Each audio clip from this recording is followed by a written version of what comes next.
Hey everyone, hello and नमस्ते। Welcome back to my channel बड़े बाल रश्मि।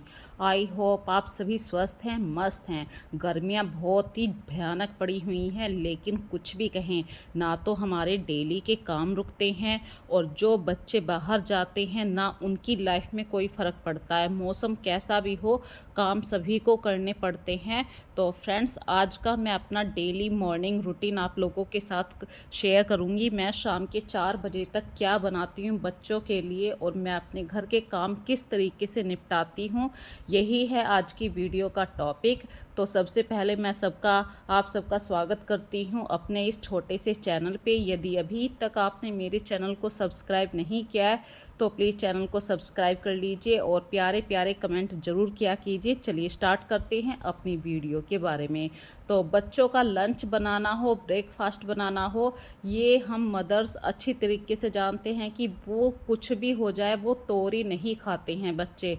तो फ्रेंड्स, आज की वीडियो कुछ ऐसी ही है। फटाफट से मैंने सुबह ही सुबह कपड़े लगा दिए, क्योंकि जहाँ पे मेरे घर में बाथरूम है, ये यूटिलिटी एरिया, यहाँ पे बहुत तेज़ धूप आने लगती है और फिर धूप में काम करने का बिल्कुल मन नहीं करता। तो सबसे पहले सुबह का जो पूजा पाठ का टाइम होता है उसी समय मैंने मशीन लगा के कपड़ों को धुलने के लिए छोड़ दिया है और मैं आ जाती हूँ अपने घर के मंदिर में, जहाँ पे मैं सबसे पहला काम करती हूँ दीपक जलाने का। और रात के वक्त में ही, मैं शाम के वक्त में ही अपने पूजा के बर्तनों को धोकर सुखा कर रख देती हूँ, ताकि सुबह को मुझे ज़्यादा परेशानी ना हो। क्योंकि फ्रेंड्स, ये ऐसे काम होते हैं, ये टाइम से हो जाते हैं तो हमारा मन भी लगता है, नहीं तो अदरवाइज़ हम सोचते हैं कि अब कल कर लेंगे, और कल कितने काम बढ़ेंगे हम नहीं जानते।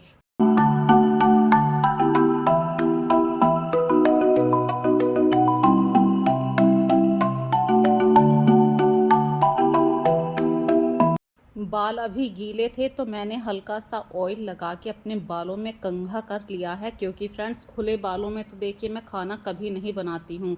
गर्मी इतनी भयानक लगती है और जब गर्दन के ऊपर बाल पड़े रहते हैं तो उस टाइम तो ऐसा लगता है ये बाल सिर के ऊपर क्यों हैं।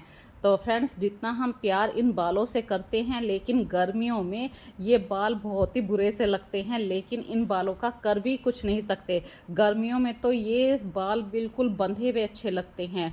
और फ्रेंड्स, मैं आ जाती हूँ चाय बनाने के लिए। तो सुबह की मॉर्निंग टी है ये हमारी। पूजा पाठ करने के बाद सबसे पहला जो मेरे घर का मतलब किचन में एंट्री होती है, पहले मैं फ्रेंड्स ऐसे नहीं करती थी। जब बच्चे छोटे थे तो अपने सोने के बाद डायरेक्ट मैं किचन में आ जाया करती थी, लेकिन अभी पिछले कई सालों से जब बच्चे बड़े होने लगते हैं तो अपनी अपनी जिम्मेदारियों को वो समझने लगते हैं, और मैंने अपनी जिम्मेदारी अपनी किचन के प्रति समझी। तो मैंने अपने किचन को मतलब एक पूजा के समान ही मानती हूँ। तो मैं किचन में कभी भी बिना नहाए नहीं आती हूँ। ये कुछ मैंने नियम अपने अपना रखे हैं। यदि आप लोग भी कुछ ऐसा नियम अपनाते हैं तो मुझे कमेंट सेक्शन में ज़रूर बताना। और नहाने के बाद ही, मैं आजकल पूजा करने के बाद ही चाय लेती हूँ, वरना मैं पहले चाय बिना नहाए ही चाय ले लिया करती थी।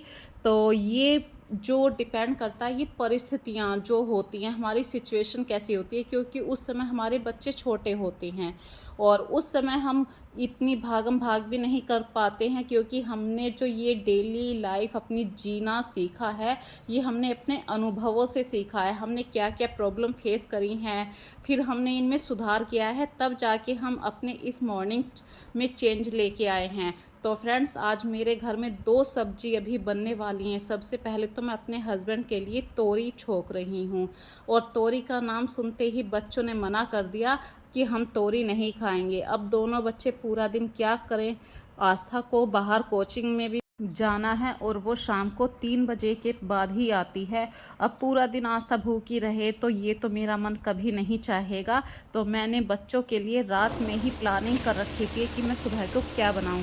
कभी कभी रात की प्लानिंग बहुत ही फ़ायदेमंद हो जाती है। तो मुझे रात में ही आइडिया था, भाई मैं जानती हूँ अपने परिवार के बारे में कि बच्चे तोरी नहीं खाएंगे, तो मैंने मटरे को भिगो दिया था और वो उबाल के मैंने पहले से अभी तैयार भी कर रखा। अभी आप लोगों को धीरे धीरे दिखाऊंगी, हर हर क्लिप में। और एक ये बर्तन मैंने अभी नया ख़रीदा था दूध बॉईल होने के लिए, क्योंकि अभी गर्मियों में दूध की प्रॉब्लम तो चली रही है, लेकिन सर्दियों में दूध ज़्यादा आता है। तो मुझे कुछ बड़ा बर्तन चाहिए था और मैं इस बर्तन को ख़रीद कर लेकर आ गई। 3-4 दिन से ये रखा था। और हमारे यहाँ पे एक विचार होता है कि जब भी नए बर्तन को यूज़ करो या तो उसमें मीठा हलवा बनाओ या फिर दूध को बॉईल करो। तो अभी हलवा बनाने का टाइम नहीं था और आज अच्छा दिन भी था, मैंने इस बर्तन के अंदर दूध को बॉईल होने के लिए रख दिया। तो और आ गई हूँ अपने मॉर्निंग रूटीन के थोड़े से काम क्लीनिंग करने के लिए। जैसे ही मुझे थोड़ा थोड़ा सा टाइम मिलता है, मैं कोशिश बहुत करती हूँ कि टाइम के अंदर अपना काम निपटा सकूँ। अभी दोनों गैस बिल्कुल फिल थी, मतलब चल रही थी, 2 ही बर्नर होते हैं, उन पे काम चल रहा था। तो इतनी देर में मैंने क्लीनिंग भी कर ली और जब सब्जी बन गई है तो मैं बच्चों के लिए मटरे में तड़का लगा रही हूँ। ज़्यादा नहीं है, टमाटर का पेस्ट। देखिए आजकल आप 2 सब्जियां आराम से बना सकते हैं, क्योंकि हमारे पास इतनी सारी फैसिलिटी मिल चुकी है। हमें टमाटर काटना नहीं होता है, वो तुरंत मिक्सी में ग्राइंड हो जाता है। मसाले पिसे पिसाए हैं तो कोई भी प्रॉब्लम नहीं है, बस तड़का देना होता है। इतनी ज़्यादा सुविधाएं मिल चुकी हैं तो काम करने में कोई समस्या नहीं होती है। तो फटाफट से मैंने बच्चों के लिए मटरे की सब्ज़ी बना दी है और बच्चे इसे पूरी के साथ बहुत ही खुश होके खाएंगे। पूरियाँ तो देखिए मेरे परिवार में आज सभी खाएंगे। मैंने सबको बोल दिया था, मैंने कि देखो मैं रोटी सेकूंगी या पूरी, एक चीज़ कह दो। तो हस्बैंड ने तो कहा था रोटी खाएंगे, लेकिन आज मैंने उनकी बात को अवॉइड कर दिया। नहीं, मैंने कि आज बच्चों की मनपसंद है, क्योंकि वे तोरी आप लोगों की पसंद बना दी है मैंने। तो कभी कभी देखिए परिवार में ऐसा भी होता है कि किसका साथ दिया जाए, और मैं अक्सर अपने बच्चों का ही साथ देती हूँ, क्योंकि भाई वे बड़े हैं, वे समझते हैं कि बच्चों का दिल नहीं तोड़ना चाहिए कभी भी।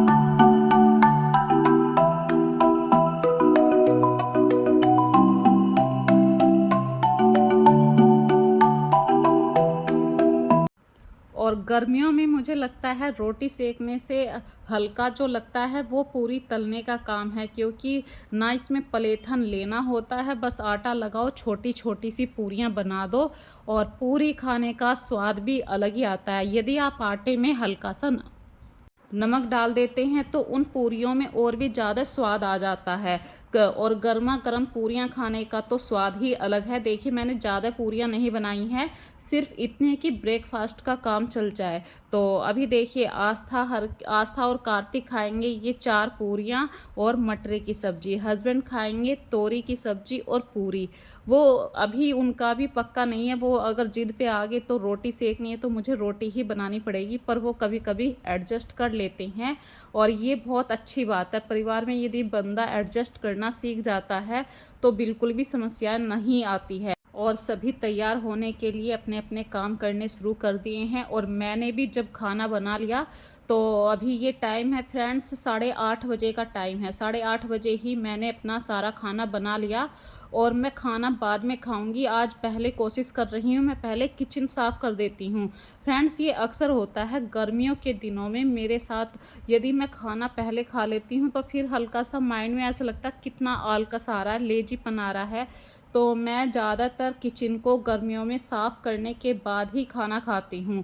और सभी अपने अपने काम से जब चले जाते हैं तो तसल्ली से बैठ के खाना खाने का कुछ अलग ही वो आनंद आता है। तो अभी देखिए हस्बैंड भी चले गए हैं, अभी आस्था जारी है। तो इस तरीके से पूरे परिवार में, मतलब इस समय अभी कोई भी नहीं है, सभी अपने अपने काम पे चले गए। कार्तिक भी अपनी कोचिंग में चला गया, उसका ट्यूशन है और फिर वो अपनी कंप्यूटर क्लास में जाएगा। ये देखिए ये सुबह का मॉर्निंग वाला बेड मेरा इतनी बुरी तरीके से फैला हुआ है। इसी कमरे में तो फ्रेंड्स हम सोते हैं और इसी कमरे में बच्चे रात में पढ़ाई भी करते हैं। रीज़न क्या है? अब आप ये कहेंगे भाई इतना बड़ा घर भी है, 2 कमरे हैं, फिर भी बच्चे इसी कमरे में पढ़ रहे हैं। रीज़न कुछ नहीं ऐसा है स्पेशल, बस इस कमरे में एसी लगा हुआ है और बच्चे कूलर में नहीं पढ़ते हैं, क्योंकि हवा की वजह से पेज इधर उधर उड़ते हैं और एसी में पसीना नहीं आता, बस यही कुछ ऐसे कारण हैं। और बच्चे इसी कमरे में पढ़ते हैं और इसी कमरे में सो जाते हैं, ऊपर कूलर के पास कोई नहीं जाना पसंद कर रहा है, गर्मी इतनी तेज़ पड़ रही है। तो फ्रेंड्स देखिए, इस कमरे को अब मैं आ गई हूँ साफ़ करने के लिए। जब मैंने साफ़ करने का मन बना रखा है तो सोचा बेडशीट को भी चेंज कर देती हूँ और जो पिलो कवर है इनको भी चेंज करना है। हफ्ते में मैं 2 या 3 बार तो बेडशीट को ज़रूर चेंज कर देती हूँ। और अभी कार्तिक इतना समझदार भी नहीं हुआ है। कार्तिक में एक बहुत बड़ी प्रॉब्लम है, वो जैसे ही बाहर से खेल कर आता है तुरंत गंदे पाँव लेके बेड के पास। इस बात पे उस पे कितनी बार डांट भी पड़ती है, लेकिन अभी तक भी उसने इस बात को सीखा नहीं है। हमारे घर में अगर लड़ाई होती है कभी भी तो कार्तिक के इन्हीं कारणों के कारण होती है। मैं अक्सर कार्तिक को बहुत ज़ोर से डांटा करती हूँ, कार्तिक पहले हाथ पैर धो के आ जाओ फिर बेड के ऊपर बैठो। पर कार्तिक ये कहता है मम्मी पैर तो गंदे होते हैं, मैं अभी 2 मिनट में फिर जा रहा हूँ, मेरे दोस्त बाहर खड़े हैं। इस तरीके के आर्ग्यू जब कार्तिक देता है तो फिर मैं कहीं ना कहीं अपने मन को सेटिस्फाई कर लेती हूँ कि चलो खेलने दो बच्चों को, गर्मियाँ हैं कोई बात नहीं, लेकिन उन्हें इस दुनिया में जीना है। और जीने के लिए देखिए सरवाइव तो करना पड़ता है, पसीना बहाना पड़ता है, 24 घंटे एसी साथ में नहीं चलता है। तो उसके लिए भी मैं उसकी ये छोटी सी गलती को छोड़ देती हूँ। और इन्हीं बातों के चक्कर में देखिए मेरे पूरे घर का ये काम ख़त्म होने वाला है और अब मैं बस झाड़ू पोछा करूँगी। लेकिन अभी इस कमरे में एक और दिक्कत है। दिक्कत क्या है यही मैं आप लोगों को दिखाती हूँ। देखिए बेड लगा दिया, जो साइड वाली टेबल है इसको भी लगा दिया। इसी टेबल पे आस्था पूरा दिन बैठ के पढ़ती है। लेकिन इस रूम में फ्रेंड्स आस्था की बहुत सारी बुक हैं जो इस कॉर्नर पे भी रखी रहती हैं और एक स्टडी टेबल है यहाँ पे, इस पर भी रखी हुई रहती हैं। साथ में वो लैपटॉप हो गया, फिर बच्चों के चार्जर हो गए, पेंसिल होगी, पेन हो गए, मतलब ये टेबल मेरे को, मैं दिन में 3 बार इस टेबल को बिल्कुल खाली करती हूँ फिर से फैल जाती है। तो आज मैंने कुछ ऐसा प्लान बना रखा है कि मैं इस टेबल का सारा राड़ा ही काट दूँगी। कुछ इस तरीके से एडजस्ट करना है मुझे बच्चों की बुक्स को, क्योंकि दूसरे कमरे में बच्चे पढ़ते नहीं हैं और इसी कमरे में बच्चे पढ़ते हैं। तो मैंने एक जुगाड़बाजी करी है। यहाँ पे मेरे पास ये लकड़ी की एक रैक थी और इसमें मतलब ना तो प्लाई लगी हुई है, बस ऐसे ही 4 पीस थे, वो मैंने खुद पे खुद जोड़े हैं। मैंने इस चीज़ की क्लिप दिखाना मतलब काफ़ी लंबी हो जाती, क्लिप बहुत ज़्यादा है। और ये लास्ट ईयर मैंने जोड़ के इस तरीके से तैयार कर ली थी। अब बस इस चीज़ को अच्छी तरीके से थोड़ा सा डेकोरेट करना है। तो मेरे पास वॉल पेपर था, वॉल पेपर को अच्छी तरीके से मैं इस लकड़ी की रैक पे चारों तरफ पेस्ट कर दूंगी ताकि ये पता भी ना चले कि लकड़ी की रैक है और इस पे हमने ये स्टिकर चिपका रखे हैं। और बहुत ही आराम से ये स्टिकर चिपक जाते हैं। आपकी ये लकड़ी की रैक कितनी भी पुरानी है, गंदी है, किसी को पता भी नहीं चलेगा। और बहुत ही आराम से आप इसके अंदर काफ़ी सारी बच्चों की बुक्स को सही तरीके से अरेंज करके रख सकते हैं।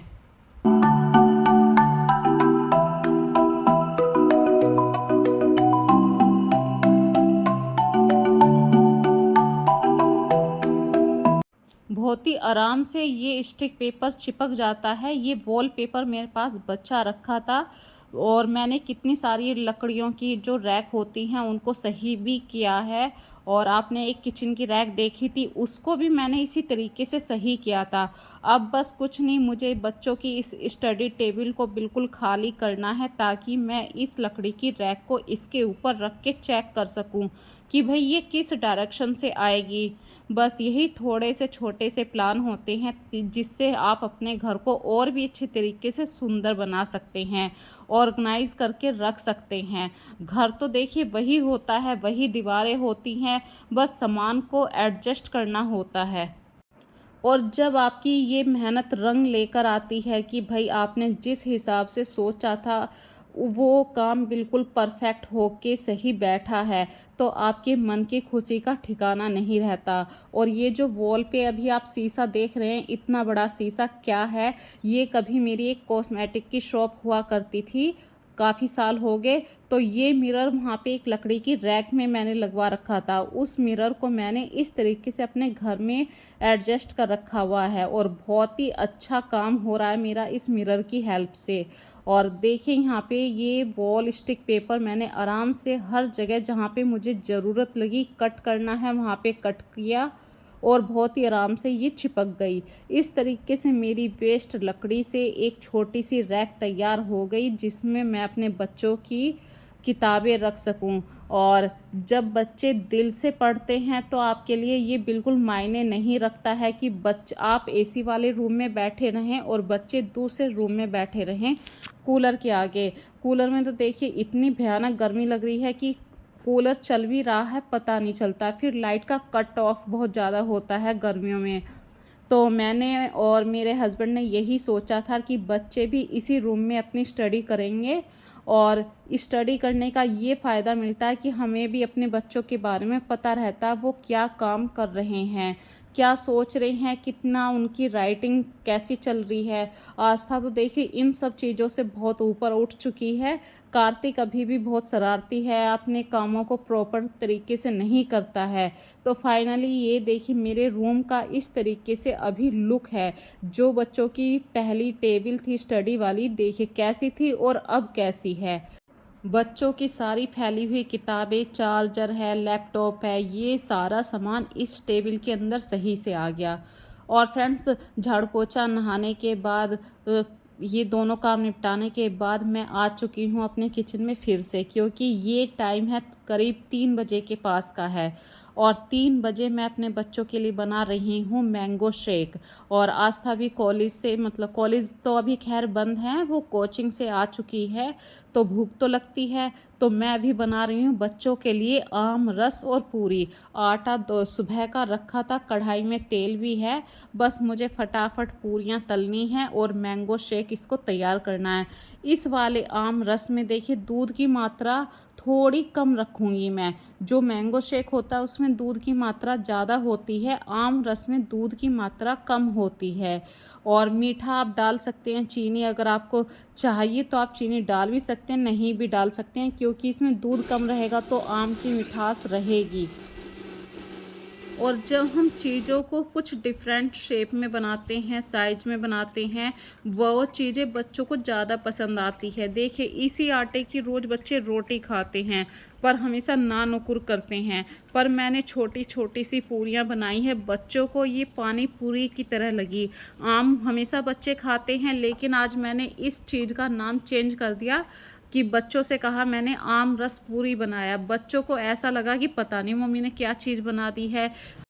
और आम रस पूरी खाने में जो स्वाद आता है वो फ्रेंड्स बाहर किसी भी खाने में नहीं आता है। आम को तो कहते ही हैं सब जो फलों का राजा। और सीजन में यदि आपने दशहरी आम का स्वाद नहीं लिया तो कुछ नहीं लिया। यदि आप इस चीज़ में और भी ज़्यादा स्वाद बढ़ाना चाहते हैं तो आटे के अंदर नमक ज़रूर डाल दीजिए, तो ये नमक वाली पूरी हो जाएंगी। और आम रस है बिल्कुल गाढ़ा गाढ़ा। इस आम रस को आप फ्रिज में रख दीजिए 1 घंटे के लिए ठंडा होने के लिए। और जब आपके बच्चे ये छोटी छोटी सी पूरी खाएंगे, जैसे पानी पटाखे होते हैं, पानी पूरी होती है, बिल्कुल उसी शेप में है ये पूरियाँ। और आम रस के साथ दीजिए आप, बच्चों को क्या स्वाद मिलता है फ्रेंड्स। देखिए ठंडा होने पे थोड़ा सा ये और भी टाइट हो गया है। और आज की वीडियो में फ्रेंड्स आपको यदि कोई भी बात अच्छी लग रही है, कोई भी डिश अच्छी लग रही है तो मुझे कमेंट सेक्शन में ज़रूर बताना। आप इसे अच्छे से गार्निश भी कर सकते हैं, टूटी फ्रूटी भी है या बादाम भी है, पर मैंने कुछ भी, बिल्कुल सिंपल सा आम रस है और पूरियाँ हैं। यही चीज़ मैं बच्चों को दे रही हूँ और बच्चों को लग रहा है मम्मी ने आज बहुत अच्छी चीज़ बनाई है। तो आप भी अपने बच्चों को कुछ घर का बना हुआ खिलाना चाहते हैं, बस उसका ही शेप, डिज़ाइन, इन सब चीज़ों को चेंज कर दीजिए। तो फ्रेंड्स फिर मिलेंगे एक नई वीडियो में नए कॉन्सेप्ट के साथ। तब तक के लिए अपना ध्यान रखिए, गर्मियों में खूब अच्छे से खाइए। तब तक के लिए फ्रेंड्स बाय बाय।